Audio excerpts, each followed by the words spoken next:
స్వామి ఎన్నో యుగాల నుంచి నేనున్నాను అని రక్షణ కలగజేస్తున్నాడు. ఉన్నాడనే అన్నారు, కానీ అప్పటి వరకు ఉన్నటువంటి స్వామి ఎలా ఉన్నారో ఎవరు చూడలే.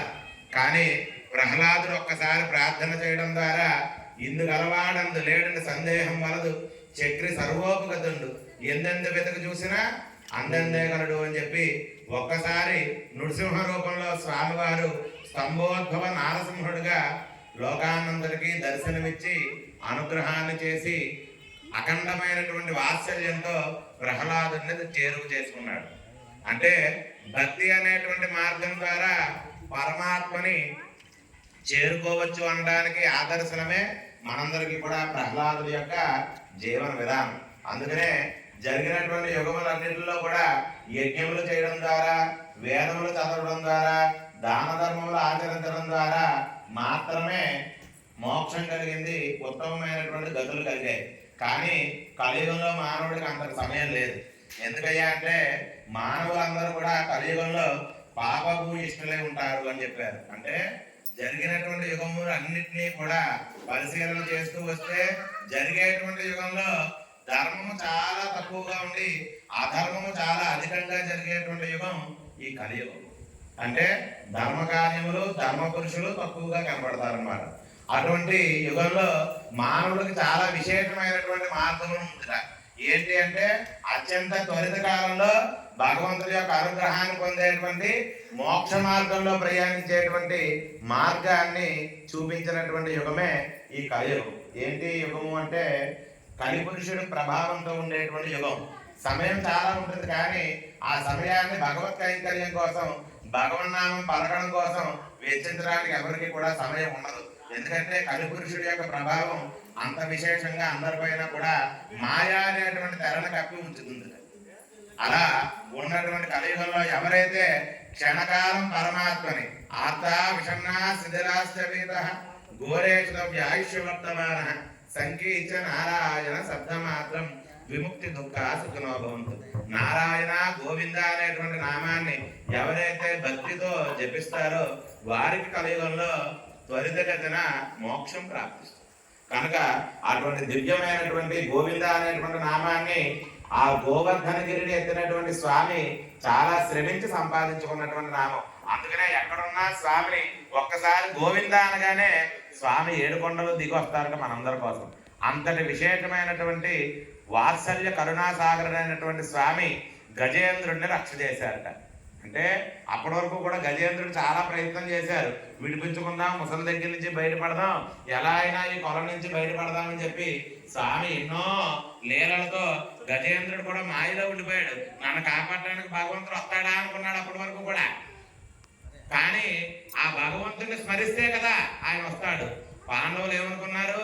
కౌరవులతో జూదమాడే సందర్భంలో శ్రీకృష్ణుడు బయట ఉన్నాడు, కానీ లోపల ఉన్నటువంటి ఈయన ఏమనుకున్నాడంటే కృష్ణుడి లోపల నా దగ్గరకు రాకుండా ఉంటే బాగుండు అనుకున్నాడు. ఆ మాట విన్నటువంటి కృష్ణ పరమాత్మ ఓహో వీడు నన్ను రావద్దు అనుకుంటున్నాడు కాబట్టి నేను వెళ్ళకూడదు అనుకుని ఆయన బయటే ఉన్నాడు. వీళ్ళందరూ కూడా ఇబ్బంది పడ్డారు. అలాగా మనం భగవంతుడితో ఉన్నాం, భగవంతుడు నిత్యం మనలోనే ఉన్నాడు అనేటువంటి ఆలోచనతో మన ప్రయాణం కనుక ఉన్నట్లయితే మనం ఎవరు కూడా ఎటువంటి తప్పు చెయ్యం. కనుక స్వామివారు 2 సీసీ కెమెరాలు పెట్టుకున్నారు. ఏమిటి అంటే సూర్యుడు చంద్రుడు అనేటువంటి కెమెరాలు అన్నమాట. సూర్యుడు దక్షిణ నేత్రంగా, చంద్రుడు వామనేత్రంగా ఉండేటువంటి స్వామి ముఖములో ఆ గజేంద్రుడు ఒక్కసారి గోవిందాన్ని పలకగానే స్వామివారు ఎక్కడున్నారు? వైకుంఠంలో ఉన్నటువంటి నారాయణమూర్తి సిరికిని చెప్పడు అన్నారు. అంటే సిరి అంటే లక్ష్మీదేవికి ఎక్కడికి వెళ్తున్నారో చెప్పట్లేదు స్వామి. ఆయన యొక్క పంచి అమ్మవారి యొక్క పొంగుకు ముడివేసుకున్నది అనేటువంటి విషయాన్ని కూడా మర్చిపోయారు స్వామి. శంఖ చక్రాలు పట్టుకుని వెళ్ళాలి కదా అనేటువంటి ఆలోచన విడిచిపెట్టారట.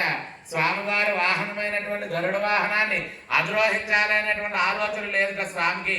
ఎందుకయ్యా అంటే గజేంద్రుడు శరణు కోరాడు కనుక వారిని రక్షించడానికి స్వామి వైకుంఠం నుంచి వచ్చి గజేంద్రుడిని రక్ష చేశారు. కనుక ఆ కృతజ్ఞతతో ఇప్పటికీ స్వామివారి యొక్క సేవలో మొట్టమొదటిగా గజరాజులు ఇప్పటికీ తిరుమలాది క్షేత్రాల్లో స్వామిని సేవించుకుంటూనే ఉన్నారు.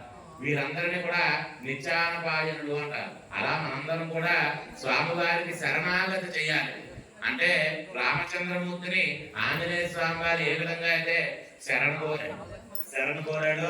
ఆ విధంగా మనందరం కూడా భక్తి శ్రద్ధలతో పరమాత్మపై పరిపూర్ణమైనటువంటి విశ్వాసంతో మనందరం కూడా ప్రయాణం చేయాలి. అంటే ఈ దుఃఖ సాగరాన్ని స్వామి దాటిస్తాడంటే దానికి ఒక ఉదాహరణ ఉంది. అంటే రెండు కొండల మధ్యలో ఒక ఆయన తాడు కట్టుకుని ప్రయాణం చేస్తున్నాడు.